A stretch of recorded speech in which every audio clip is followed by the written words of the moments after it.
The fall is a season that's overflowing with color. Join me on this crisp autumn day right after this. Over the past 20 years as a garden designer, I've enjoyed helping homeowners create private sanctuaries full of beauty and wonder. I find each garden to be a fresh opportunity to explore ways to create uniquely personal spaces. These are just a few of the gardens I've helped to transform into garden homes.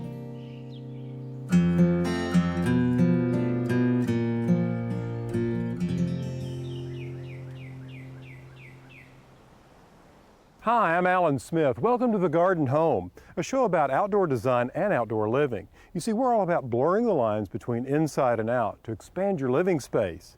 Now, I don't know about you, but color really turns me on. And in nature, you can see some dramatic changes. Just like here, just a few weeks ago, this wild pear was green, and now you can see it's just awash in color.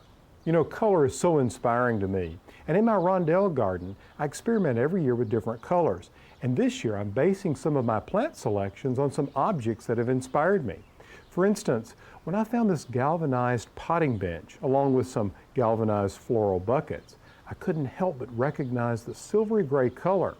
And some of my favorite foliage plants came to mind. So needless to say, it wasn't long before I was in the garden center looking for Dusty Miller, lamb's ear, and artemisia to go into the borders. Now, a little later in the show, I'll share with you a garden inspiration. That's what I call it anyway, when you can take an object, anything you like, and match that color to a border in your garden. You see, all of us follow trends, whether it's real estate or fashion. Well, believe it or not, plant breeders and hybridizers are doing the same thing by improving bloom performance and color. They know that colorful plants are jumping off the shelves at nurseries and garden centers. This glorious day with all this color reminds me of a visit to New Hampshire I took in late summer and saw a garden that took color to a completely different level. Let's take a look.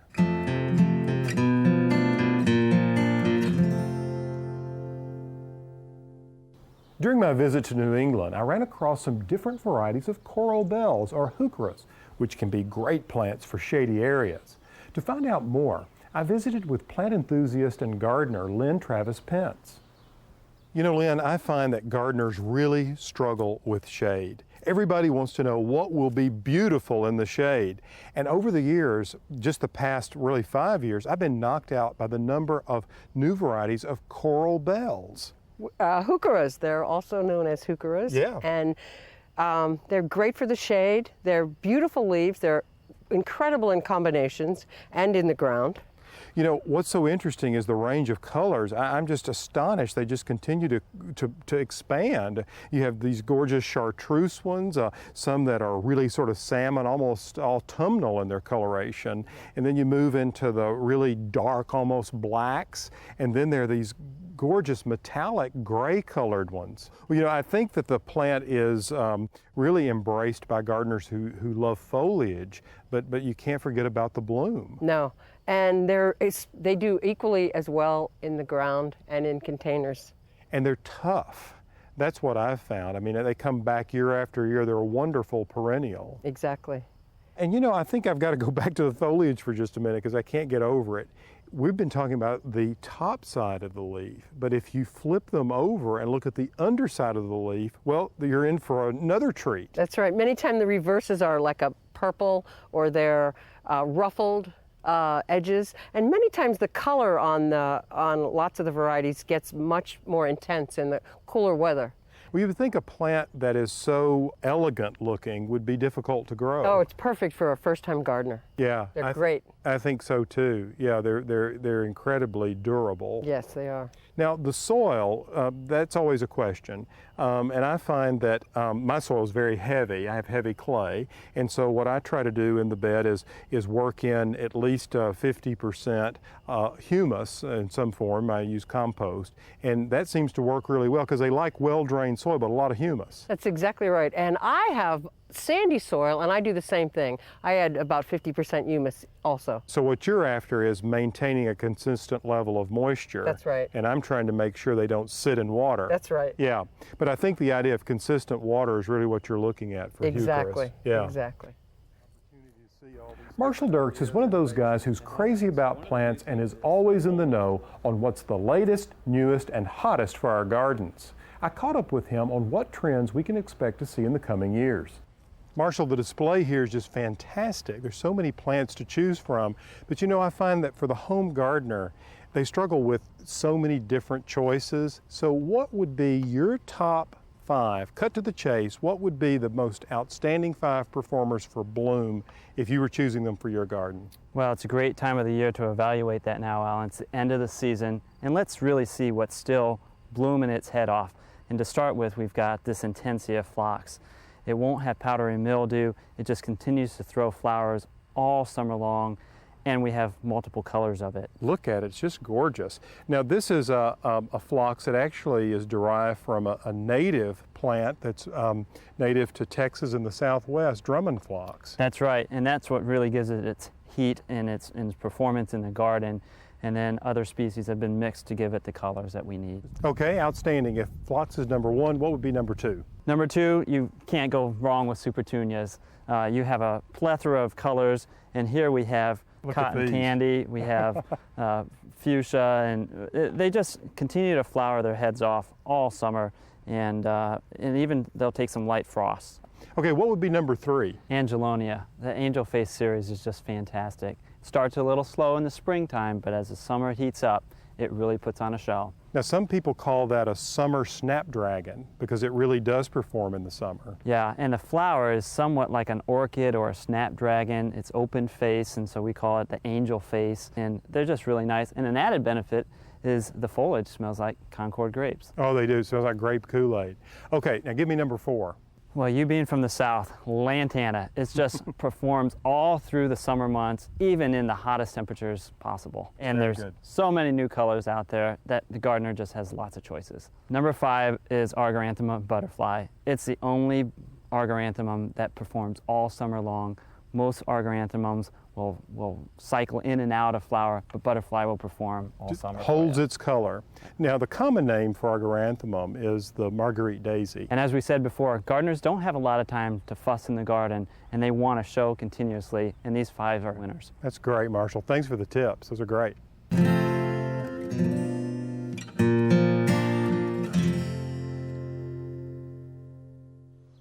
I really enjoy working with my design clients when they have special occasions to celebrate.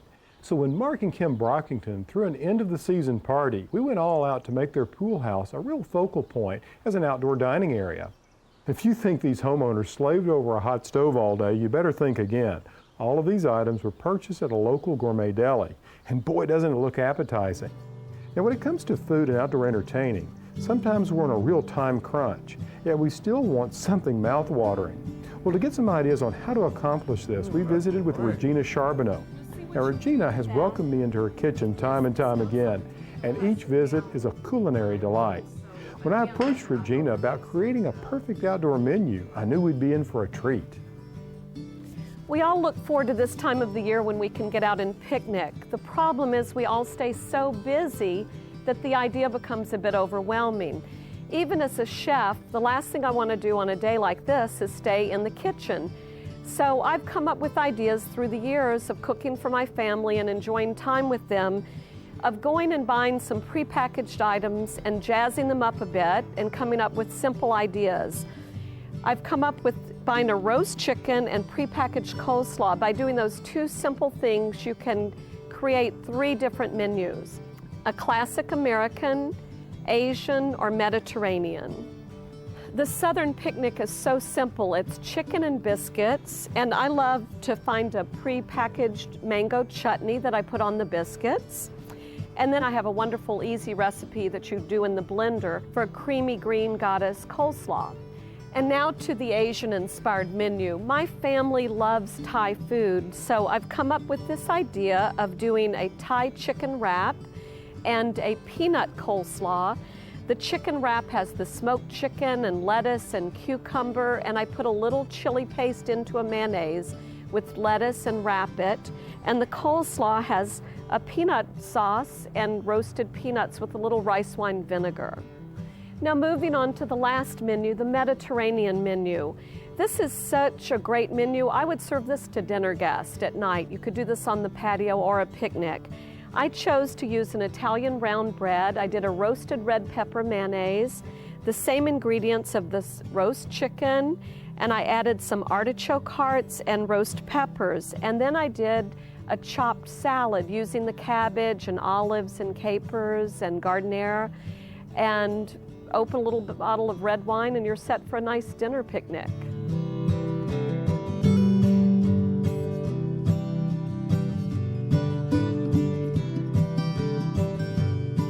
Because of the harvest season, the autumn has always been a time of plenty. Plenty of beautiful fruits, vegetables, and of course, flowers. This time of year, there's a wide range of blooms available to us. Blooms that reflect the season, such as asters, dahlias, and even goldenrod. I always enjoy putting together some of these autumn plants for a simple centerpiece. For this arrangement, I'm using just a shallow dish as the container and a block of florist foam as a base to hold the flowers. Now, since this centerpiece will be long and narrow, I'll use some of this brightly colored liatris to establish its length, and to define its height, I'll use this bittersweet. I like to make table arrangements low enough to be able to see and visit those seated across from me. Now that the size is established, I'll use some of these festive dahlias for a bold splash of color, and I'll fill in with asters and goldenrod. This time of year, there's so many interesting and beautiful gifts from the garden for floral arrangements. The main thing to remember is to use your imagination and just have some fun.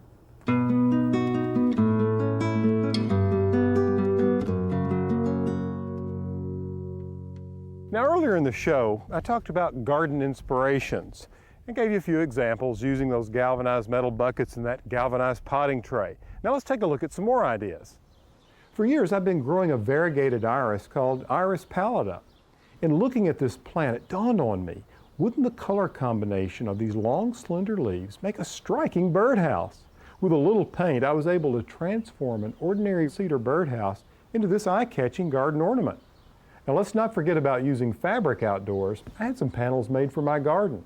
We hung them between the arbors that serve as entries into my fountain garden. The colors in this cloth inspired me to pull together a range of blooms in the way of blue plumbago, orange lantana, and the chartreuse sweet potato vine. All of these plants, with the all-weather fabric, make a dramatic impression in the garden. It's easy to see that everyday objects can really inspire, like this bowl of late summer Osage oranges flanked with red candles and a pot of bright ornamental peppers.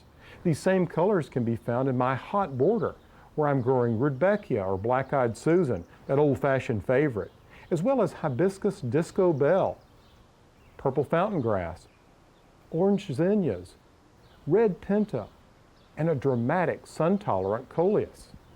Now let me give you another example. In the garden of one of my design clients, I couldn't help but notice her mint green lawn chairs. So you guessed it, I was inspired to use lime green zinnias and white sparkler cleome in my garden. You know, you just never know when inspiration's going to strike.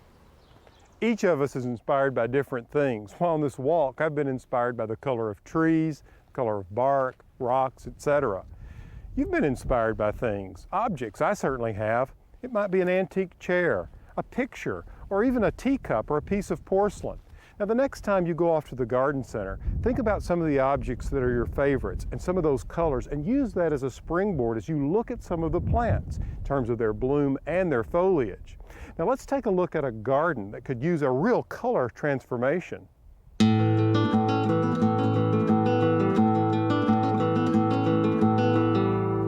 Welcome to the Design Studio. You know, one of my favorite things about gardening is actually designing gardens, designing outdoor living spaces. What I think is so interesting is what we're doing is that we're creating pictures. And what we're doing here is we're taking a photograph from a viewer. This house happens to be in Fort Smith, Arkansas, and I'm going to assess the way it looks now, what I like about it, and then make some suggestions on how it could be improved.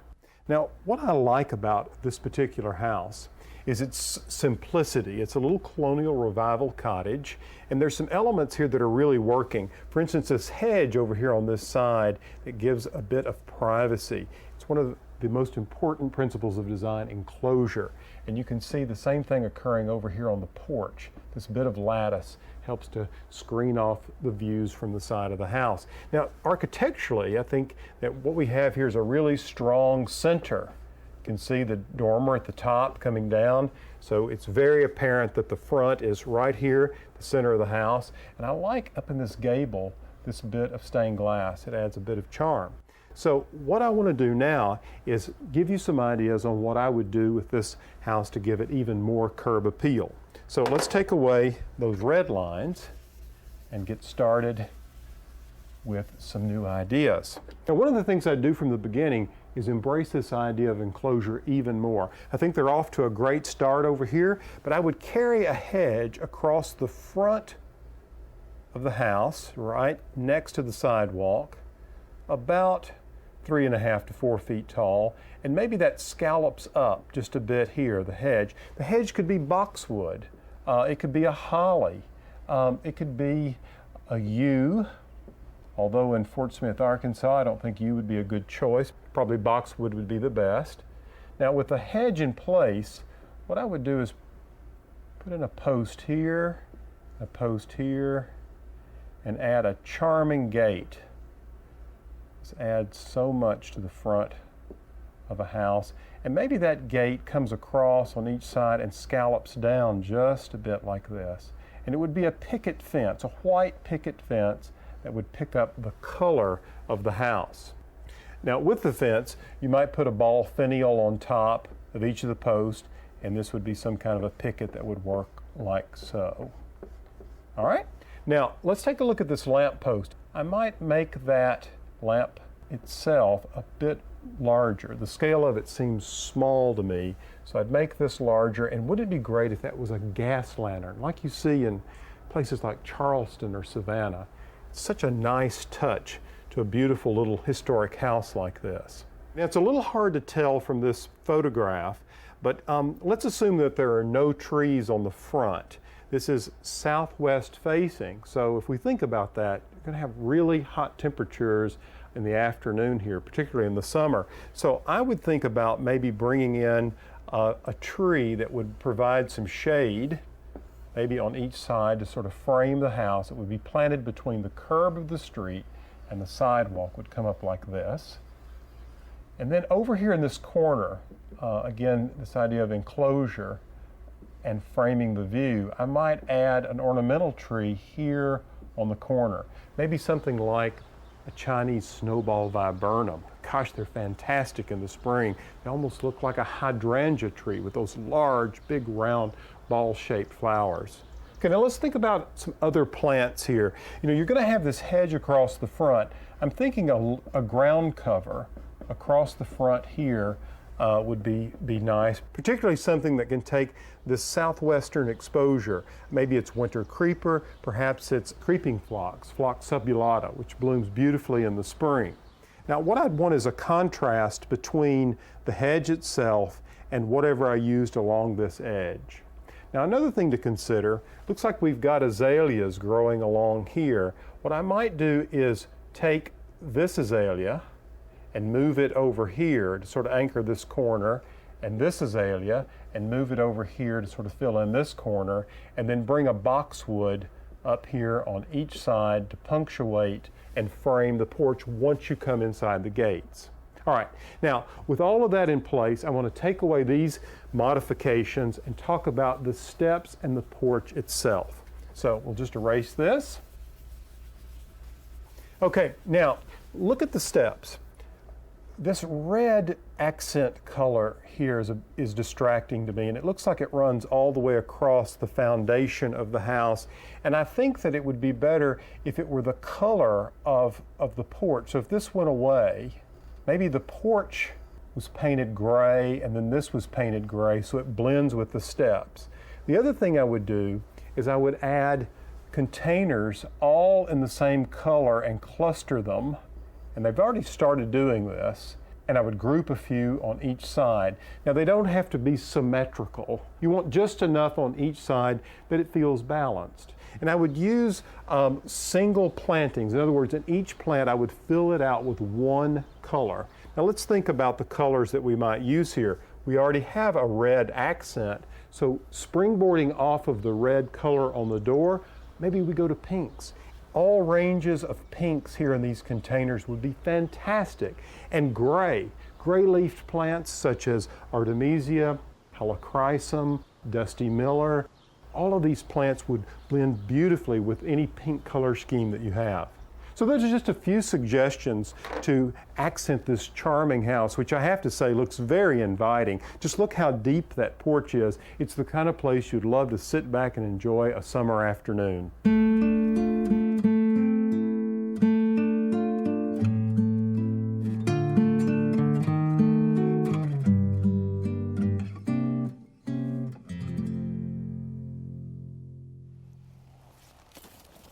Now, another way to bring the color and beauty of fall into your garden is through craft projects. Some of them can be quite whimsical.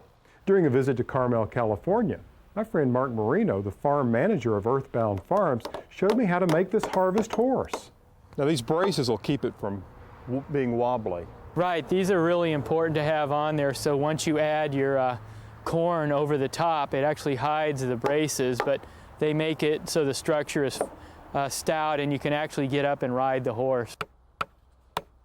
I can see where these would be really popular with the kids. Oh yeah, kids love them. They all think they're real ponies. The little kids think that. So you start with these bundles of corn. You find that works better, right? Right, I like to start with little bundles. So you've put about 10 About stalks? 10, yeah. You probably need about 20 bundles or so just to make sure. Right. But that, you could get that from your average garden patch, really. Okay, Mark, looks like we got the back legs underway. What next? I think we ought to do the front legs and then we'll do the body after that. Okay, all 4 legs first then. That's the best order. Yes. Okay. You know, the other thing too is you don't have to use corn. You can use rushes or cattails or any type of organic grassy material you have around Anything your garden. you can bundle. Exactly. Sure.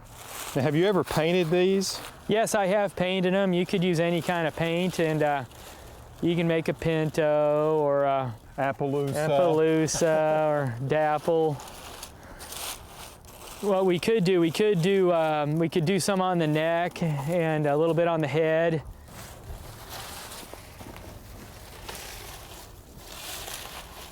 Coming right on down to the nose here. Nice job on that nose there. So why don't we grab a couple more bundles and start filling out the body then? Okay, give it a belly. Yes, exactly. Okay. Seeing the way you use the old tack, or seeing the way you use the blankets and saddles and bridles and so forth makes me wish I'd kept all of mine from when I was a kid. Yeah, that's what the beauty of old barns, so you never know what you're going to find in there.